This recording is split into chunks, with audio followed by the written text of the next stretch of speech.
বন্ধুরা, কেমন আছেন? আশা করি ভালো আছেন। আজ আমি আপনাদের শোনাবো পুরুষের সৌন্দর্য টাকায়। আমি পুরুষ মানুষ। বাস্তবতা আমাকে লড়তে শিখেছে। বাস্তবতা আমাকে নিজের হক আদায় করে নিতে শিখেছে। বাস্তবতা আমাকে চোখে আঙুল দিয়ে দেখিয়ে দিয়েছে আমি পুরুষ, আমাকে লড়াই করে বাঁচতে হবে। পুরুষদের কষ্টকে বুঝতে চায় না। নারীদের কষ্ট দেখলে তাদের মন গলে যায়। আর পুরুষের কষ্ট দেখে নিন্দা করে, কারণ সে পুরুষ, তার আবার কিসের কষ্ট? পুরুষ হয়েও তুমি পুরুষের কষ্ট দেখে মজা করো। একবার বাস্তবতার সাথে নিজেকে জড়িয়ে দেখো পুরুষদের কতটা কষ্ট। একবার বাস্তবতার সাথে লড়ে দেখো পুরুষ মানুষ হওয়া কতটা কঠিন।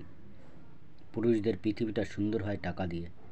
পুরুষদের টাকা থাকলে সবাই তার আপনজন হয়, নয়তো সবাই পর। নারীদের সৌন্দর্য যেমন তার রূপে, ঠিক তেমনই পুরুষের সৌন্দর্য তার টাকায়। টাকা দিয়ে পুরুষদের পরিবর্তন হয়, আর নারী রূপ দিয়ে। টাকা ছাড়া পুরুষ মানুষ হচ্ছে জীবিত অবস্থায় মৃত। কারণ এমন পুরুষদের কোনো মূল্য নেই সমাজে, শুধু বোঝা ছাড়া কিছুই নয়। সবাই অবহেলা ও ঘৃণা করে, সবাই ছোট করে দেখে। বর্তমান এই সময় পুরুষের পরিচয় হয় টাকা দিয়ে। টাকা দিয়ে হয় যোগ্যতা পুরুষের। টাকা দিয়ে সম্মান হয় পুরুষদের। টাকা দিয়ে নারী হয় পুরুষদের। পুরুষ পরিবারের ভালোবাসা পায় টাকা দিয়ে। টাকা দিয়ে পায় বাবা মায়ের আদর ভালোবাসা। পুরুষদের মধ্যে সবচেয়ে সুখী হয় তারা, যারা বাবা মা, ভাই বোন, স্ত্রী, সন্তানদের খুশি রাখতে পারেন। যারা খুশি রাখতে ব্যর্থ হয়, তাদের কপালে কখনো সুখ নামের খুশি থাকে না। পুরুষ মানুষ সবসময় চায় তার পরিবারের সবাইকে সুখে শান্তিতে রাখতে, কিন্তু সবাই পারে না। কেউ পারে, কেউ ব্যর্থ হয়।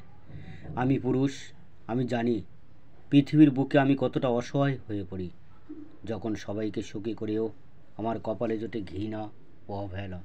আমি পুরুষ, আমি অসহায়, কারণ স্ত্রী খুশি হলে আমি ভেজার, মা খুশি হলে স্ত্রী ভেজার। আমি কখনই দুজনকে একসাথে খুশি করতে পারছি না। আমি ব্যর্থ পুরুষ।